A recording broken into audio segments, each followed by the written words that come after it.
12. Na chakula pekee ni uji. Si umefungua? Haujanielewa? Mgonjwa yoyote hawezi kula asubuhi pale, lakini saa 12 chakula kinaenda.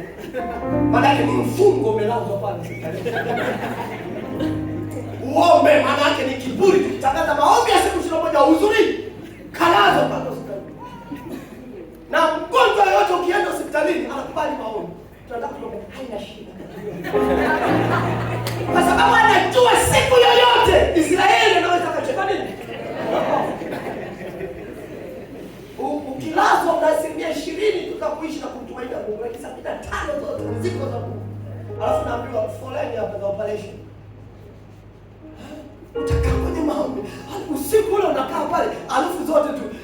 Kwa sababu katika ile condition yote zinakupeleka kwenye uwepo wa Bwana. Uwepo ni kwa sababu unajua umekamatwa. Sasa kuna wengine wao wanafundishwa 3 kavu. Awali chakula siku hiyo ndio wanakula. Wengine wanafunga siku 7 kavu. Siku 7 alafu unakuta kagonjwa hii.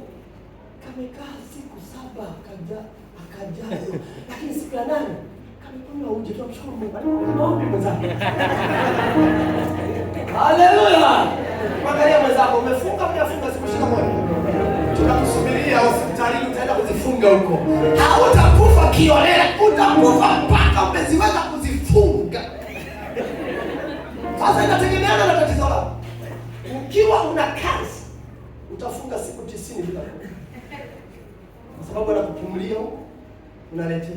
Sasa hivi sisi tukwambia kufunga sasa mchungaji na asali imelika sana. Imelika, unajua kueleza mgonjwa kama umesomea mambo ya asali. Subiri, uumwe hiyo asali. Hautaki kufunga? Maombi ya idara hautaki? Unasema hapana.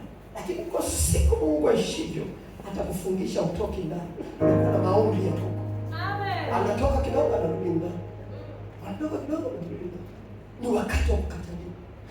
Sijui naongea na nani umekataliwa. Kuna wakati unakuta kabisa. Sasa kuna watu ambao mpaka siku ya harusi wanakataliwa. Mama mtu hataki kujaonesha wajomba hawataki. Yaani ana nuksi mpaka amesema ndugu yangu ni wakati. Biblia inasema Ayubu akaambiwa na mume wake na mke wake, anasema mkufuru Mungu ufe. Azungumza na mtu ambaye hauna kazi kabisa, kila ukiomba kazi ni muda tu, utakuja muda wako kwa jina la Yesu. Kuna muda ambao utapata na watu watakuheshimu. Unaweza ukaona kuja kanisani hapa watu wamekukataa. Hata ukisema neno wanakukataa. Sikiliza nikwambie, kuna nyakati ambazo watumishi wa Mungu huwa wanapitia. Yaani akihubiri neno watu wamemkataa. Hata akisema kutoa hayatoi, ni wakati. Na hapo wachungaji wasema bora niame, ni wakati.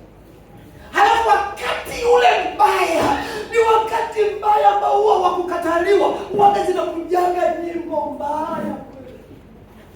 Majaribu yamekuwa sehemu ya maisha. Sasa wewe mpaka majaribu yamekuwa sehemu ya maisha yako. Hayo mwenzako Bahati Bukuku aliimba, alikuwa na majaribu mazito, na wewe unayafananisha wimbo wake, na wewe unajikuta kama una matatizo ya nani ya Bahati Bukuku. Kwa hiyo Mungu anashindwa kudili ya kwako kwa sababu nyimbo ile imeingia sana. Acha msaidie Bahati Bukuku.